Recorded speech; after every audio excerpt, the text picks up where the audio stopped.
So, a number of different reasons in my experience. So in no particular order, one reason is definitely being able to get the skills and experiences they need in the countries where they need them. Clearly, in oil and gas industry, not all of the countries where developments take place have the necessary skills, particularly in terms of taking an exploration opportunity all the way through to a fully operating facility.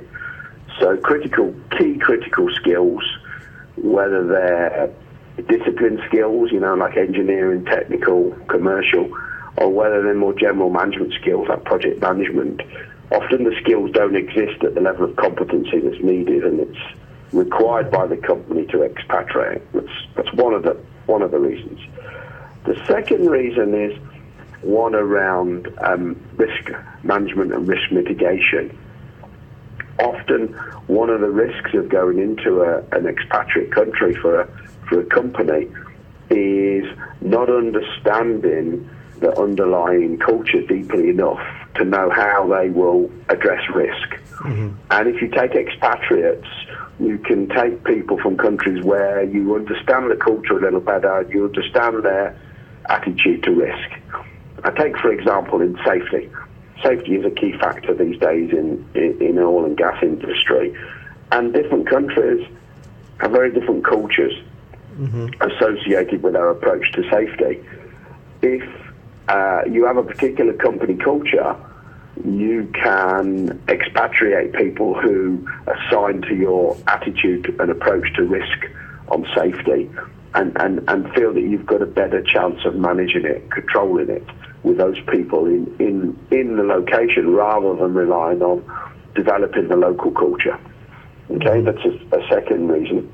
Okay.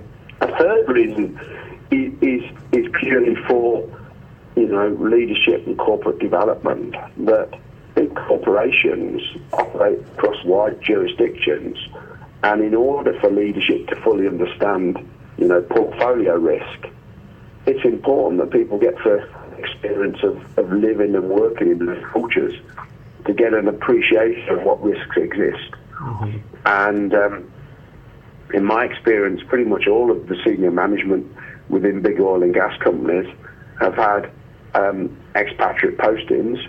It is certainly a development requirement. So if you aspire to be a senior leader in a big oil and gas company, they all would require you to have done a significant amount of overseas service, including time in high-risk jurisdictions, so you understand that aspect of the risk profile.